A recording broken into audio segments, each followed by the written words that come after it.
Hello बच्चों, मैं महबूब आलम। बच्चों, इस क्वेश्चन को देखिए, बहुत ही शानदार क्वेश्चन है।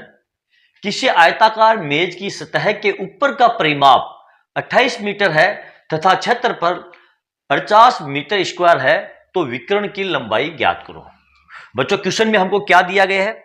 बच्चों, क्वेश्चन में हमको यह दिया गया है, एक आयताकार मेज है और उस मेज की ऊपर की जो सतह होती है उसका परिमाप हमको दिया है 28 मीटर और उसका जो क्षेत्रफल हमको दिया है वो दिया है 48 स्क्वायर मीटर। और हमें ज्ञात क्या करना है? विकर्ण की लंबाई ज्ञात करनी है। बच्चों, मान लेते हैं हमारे, देखो ये एक मेज है। यहां पर मैं मेज का एक रफ डायग्राम बनाता हूं, ठीक है। मान लो हमारी ये एक मेज है।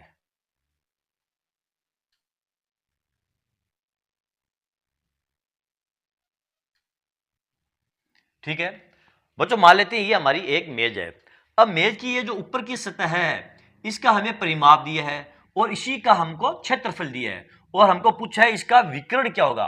तो विकर्ण क्या होगा बच्चों? देखो, ये आयताकार है मेज, हमारी ऊपर की जो सतह है ये आयताकार है। इसका मतलब हुआ ये जो है हमारी लंबाई है। मान लेते हैं ये हमारी ए है और ये बी और ये मान लेते हैं सी और ये डी। इसको मैं जो ए बी है इसको मैं स्मॉल लेटर से लेता हूं, ए से, और बी डी को मैं ले लेता हूं बच्चों ये बी से, और ये है हमारी सी और ये हो गई हमारी डी। ठीक है बच्चों, अब यहां पर देखो ए बी आपकी लंबाई है और ये जो बी डी है ये आपकी चौड़ाई है, इसे हम ऊंचाई भी कह सकते हैं। सी डी और ए बी ये दोनों बराबर होगी, बी डी और ए सी ये दोनों के दोनों बराबर होगी। और ये जो है ना बच्चों, ए से लेकर डी तक, यहां पर देखो ये इसका क्या होगा? ये विकर्ण होगा, यानी कि ए डी जो है इसका ये विकर्ण कहलाता है। ठीक है, इसको हम ले लेते हैं, मान लो हमारा ये y है, विकर्ण हमारा क्या है? ये y हमारा विकर्ण है। अब यहां पर आपको दिया क्या है? देखो, पहले तो आपको दिया इसका परिमाप। क्या दिया आपको? परिमाप। परिमाप कितना दिया आपको? परिमाप दिया है बच्चों आपको 28 मीटर। ठीक है, और क्षेत्रफल आपको कितना दिया है?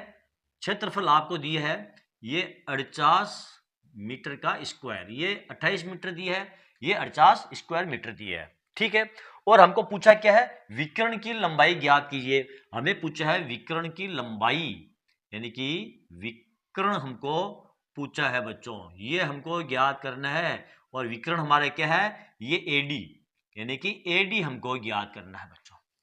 आ गए यहां तक समझ में? अब बच्चों, जो आयत का परिमाप होता है उसका सूत्र आपको मालूम है। आयत का जो परिमाप होता है, यहां पर मैं लिखता हूं आयत का परिमाप। आयत का परिमाप, आयत का परिमाप बराबर होता है 2 गुणा लंबाई प्लस चौड़ाई। तो यहां पर हमारी जो लंबाई है वो a है और चौड़ाई हमारी b है। ये हो जाएगा आपका a प्लस ये b, और बराबर हमको क्या दिया है इसका परिमाप? परिमाप यहां पर देखो ये 28 मीटर हमको दिया है, तो ये हो जाएगा आपका ये 28 मीटर। ठीक है, और a प्लस बी बराबर क्या हो जाएगा आपका? देखो a प्लस बी बराबर हो जाएगा आपका 2 का 28 में भाग दे देंगे तो ये हो जाएगा आपका ये 14 मीटर। ठीक है, अच्छा, आयत का क्षेत्रफल का सूत्र क्या होता है? आयत का जो क्षेत्रफल होता है उसका सूत्र क्या होता है? लंबाई गुणा चौड़ाई, यानी कि a गुणा b। और a गुणा b हमको क्या दिया है? यहां पर देखो ये 48 स्क्वायर मीटर दिया है, यानी कि ये 48 स्क्वायर मीटर दिया है, यानी कि a गुणा b हमको 48 स्क्वायर मीटर दिया है। आ गई बात यहां तक समझ में? अब यहां पर देखो बच्चों, ये आपको दिया है a प्लस बी बराबर 14 मीटर, यानी कि यहां ले लेता हूं मैं, आपको दिया है a प्लस बी बराबर आपको क्या दिया है? ये 14 मीटर दिया है। क्या हम a प्लस बी को इस प्रकार लिख सकते हैं? a प्लस बी का होल स्क्वायर करेंगे तो ये 14 का भी होल स्क्वायर हो जाएगा। a प्लस बी का होल स्क्वायर बच्चों ये हमारी एक सर्वसमीका बन गई है। a का स्क्वायर प्लस b का स्क्वायर प्लस 2ab बराबर ये 14 का हो जाएगा आपका 196 मीटर। ठीक है, अब यहां पर आपको देखो ए बी का मान आपको दिया है, कितना दिया है ए बी का मान? यहां पर देखो 50 मीटर स्क्वायर। तो ए का स्क्वायर प्लस बी का स्क्वायर और 2 गुणा ये 48 बराबर 196। ए का स्क्वायर प्लस बी का स्क्वायर बराबर क्या हो जाएगा? 2 को 48 को गुणा करेंगे तो हो जाएगा आपका 96 बराबर 196, और ए का स्क्वायर प्लस बी का स्क्वायर बराबर 196 माइनस ये 96, और ए का स्क्वायर प्लस बी का स्क्वायर बराबर क्या हो जाएगा आपका? ये 100। ठीक है, अब हमको मालूम है बच्चों पाइथागोरस प्रमेय से विकर्ण का जो स्क्वायर होता है, यानी मैं यहां लिखता हूं कर्ण का स्क्वायर, कर्ण का स्क्वायर बराबर क्या होता है बच्चों, ए का स्क्वायर प्लस बी का स्क्वायर होता है कि नहीं होता है। कर्ण का स्क्वायर बराबर ए का स्क्वायर प्लस बी का स्क्वायर होता है। तो ये जो ए का स्क्वायर प्लस बी का स्क्वायर हमारा क्या हो गया है, ये कर्ण का स्क्वायर हो गया है, यानी विकर्ण कर दो या कर्ण कर दो एक ही बात है। ये हो गया आपका कर्ण का स्क्वायर बराबर ये 100, और कर्ण बराबर क्या हो जाएगा आपका, कर्ण बराबर हो जाएगा आपका रूट ये 100 बराबर ये 10 मीटर। विकर्ण आपका क्या आ जाएगा, चलो मैं यहां पर विकर्ण कर दो या कर्ण कर दो एक ही बात है, या मैं विकर्ण कर लिख देता हूं, आपको विकर्ण पूछा है तो विकर्ण, विकर्ण बराबर आपका ये 10 मीटर आपका विकर्ण हो जाएगा। यानी ये जो ए और डी है ना, ये आपका विकर्ण है, ये आपका कितना हो जाएगा, ये आपका 10 मीटर हो जाएगा। ठीक है बच्चों, तो चलो बच्चों देखते हैं हमारा अगला क्वेश्चन। ये रहा बच्चों हमारा अगला क्वेश्चन। 44 सेंटीमीटर परिमाप वाले वर्ग तथा 44 सेंटीमीटर परिमाप वाले वर्त में किस आकृति का क्षेत्रफल अधिक है तथा कितना अधिक है। यहां पर बच्चों हमको क्या पूछा है, यहां पर हमको एक वर्ग और एक वर्त दिया है और दोनों का जो परिमाप है वो 44 सेंटीमीटर है, और हमको यह पूछा है कि वर्ग का क्षेत्रफल अधिक है या वर्त का क्षेत्रफल अधिक है और कितना अधिक है, यह हमको पता करना है। तो सबसे पहले बच्चों हम ये देखेंगे कि ये जो 44 सेंटीमीटर परिमाप वाला जो वर्ग है उसका क्षेत्रफल कितना है।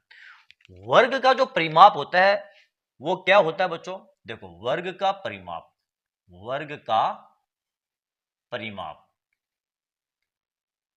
वर्ग का परिमाप बराबर होता है 4 गुणा ये भुजा, यही होता है 4 गुणा भुजा। और हमको दिया क्या है परिमाप, परिमाप दिया हमको ये 44 सेंटीमीटर दिया है। ओके, सबसे पहले हम वर्ग का क्षेत्रफल ज्ञात करेंगे, और इसकी भुजा कितनी हो जाएगी बच्चों, इसकी भुजा हो जाएगी आपकी, भुजा बराबर 44/4, इसको काट दो बराबर ये 11 सेंटीमीटर।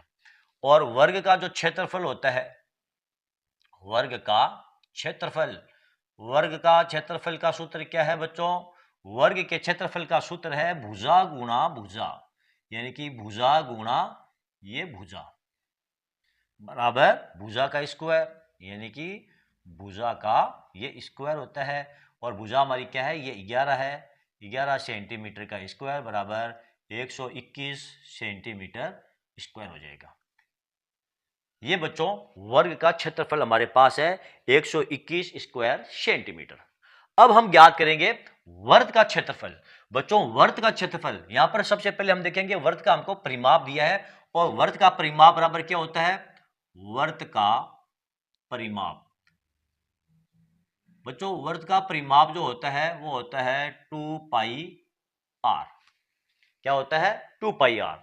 और 2 पाई आर बराबर हमको क्या दिया है, ये दिया है हमको 44 सेंटीमीटर हमको दिया है। अब यहां से हम सबसे पहले ये आर का मान ज्ञात करेंगे। जब हमको आर का मान ज्ञात हो जाएगा, आर क्या है, ये त्रिज्या है वर्त की, जब वर्त की त्रिज्या हमको मालूम हो जाएगी बच्चों, तो इससे हम वर्त का क्षेत्रफल ज्ञात कर लेंगे। और जब हमारे पास वर्ग का क्षेत्रफल आ जाएगा और वर्त का क्षेत्रफल आ जाएगा, तो दोनों का हम डिफरेंस ले लेंगे। तो यहाँ पर वर्ग, ये जो वर्त है इसका सबसे पहले हम ये त्रिज्या ज्ञात करेंगे। 2 पाई आर हमको क्या दिया है, ये दिया है 2 गुणा 22/7, पाई का मान होता है 22/7 गुणा आर बराबर ये 44, और हमें ज्ञात करना है आर का मान। आर बराबर हो जाएगा आपका 44 गुणा 7/2 गुणा ये 22, ये और ये आपस में कट गए बराबर 7। आर बराबर क्या आ गया आपके पास, ये 7 सेंटीमीटर आ गया। ठीक है, अब बच्चों जब हमारे पास आर आ गया है, यानी त्रिज्या हमको मालूम है, अब हमको वर्त का क्षेत्रफल ज्ञात करना है। तो वर्त का क्षेत्रफल का सूत्र क्या है, पाई आर स्क्वायर। यहां पर पाई हमारे पास क्या है 22/7, और आर हमको दिया है ये 7 सेंटीमीटर, तो 7 गुणा 7, इसको काट दो बराबर हो जाएगा आपका 22 गुणा 7, इसको गुणा करोगे तो हो जाएगा आपका 154 स्क्वायर सेंटीमीटर। ये लो बच्चों हमारे पास ये जो वर्त है इसका क्षेत्रफल भी आ गया है 154 स्क्वायर सेंटीमीटर, और वर्ग का जो क्षेत्रफल है वो 121 स्क्वायर सेंटीमीटर। दोनों का हम लेंगे डिफरेंस, तो ये हो जाएगा 154 स्क्वायर सेंटीमीटर माइनस यहां करता हूं मैं 121 स्क्वायर सेंटीमीटर बराबर हो जाएगा आपका 4 से 1 गया 3, 5 से 2 गया 3, 33 स्क्वायर ये सेंटीमीटर आपका आंसर है। कितना आंसर आ जाएगा आपका 33 स्क्वायर सेंटीमीटर। यानी कि जो वर्ग का क्षेत्रफल है, जो वर्ग का क्षेत्रफल है वो वर्ग के क्षेत्रफल से ज्यादा होगा। कितना ज्यादा होगा? 33 स्क्वायर सेंटीमीटर ज्यादा होगा। ओके बच्चों, तो चलो बच्चों आज के लिए इतना ही। बच्चों आज का मेरे ये वीडियो आपको कैसा लगा कमेंट करके जरूर बताएं। यदि आपको मेरा ये वीडियो अच्छा लगा है और इससे आपको कुछ सीखने को मिला है, आपका कुछ फायदा हुआ है बच्चों, तो फिर आप मेरे इस वीडियो को लाइक और शेयर जरूर कीजिए ताकि दूसरे बच्चों को भी इसका पूरा पूरा फायदा मिल सके। और हाँ बच्चों, यदि अभी तक आपने मेरे चैनल को सब्सक्राइब नहीं किया है तो आप मेरे चैनल को सब्सक्राइब कीजिए और नीचे जो घंटी वाला बटन दिखाई दे रहा है उसको दबाना ना भूलें। तो चलो बच्चों मिलते हैं अगले वीडियो में अगले टॉपिक के साथ, तब तक के लिए धन्यवाद।